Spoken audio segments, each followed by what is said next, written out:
I want to say a few words in opposition to false reports language in harassment policies.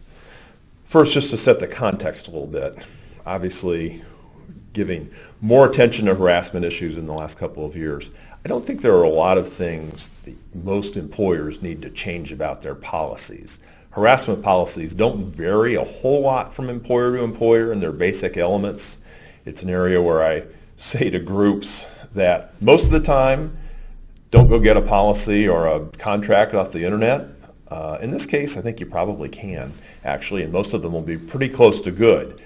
A couple things, though, that I am encouraging employers to take a hard look at post-Me Too, and the one to talk about here is the language that says, hey, if you file a false report of harassment, you're subject to discipline, and up to and including termination. Those take various forms, of course. Some of them are softer, some of them are pretty harder.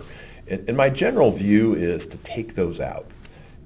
This is a judgment call. Not everybody might agree with this, but that's my view.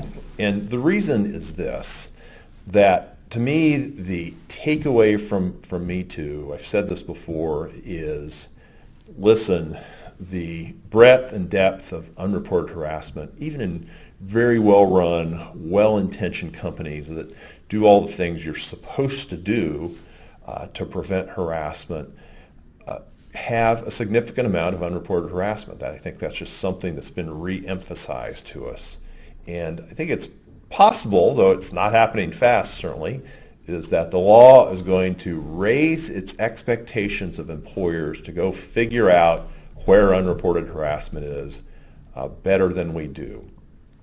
And I don't want to have in a policy anything that could be used in a case to say, gosh, I was scared to report harassment. Look at this here in the policy. If I did, and if they didn't find that my allegations could be substantiated, then I could get in trouble. And if you ask people, hey, why might you not report harassment? You get a lot of thoughtful, rational reasons. So I don't want to put anything out there that gives the opportunity for somebody to make that point. Now you say, well, what if somebody does file a false report? And I think we can all agree that's bad, that's not acceptable.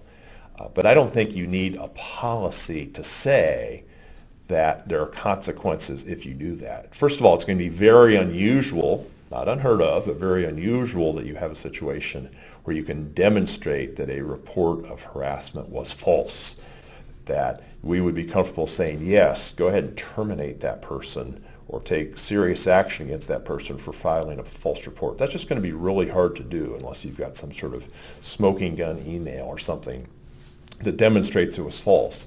But if you do have that situation, I think most of the time, if you can really prove that it was a false report, you're going to be able to substantiate and support the disciplinary action without saying it in your policy. I mean, that's egregious behavior to make a false report that could cause somebody else to get fired. Just like hitting somebody or stealing or taking illegal drugs on the premises are, you don't normally need a policy to say that because it's so clearly not okay. Again, I'm not saying there aren't exceptions, there aren't cases out there where employers don't get the result they should, but in something like that. But on balance, I'm in favor of taking that language out of agreements. If you don't take it out and you've got something really pretty hardcore, at least soften it.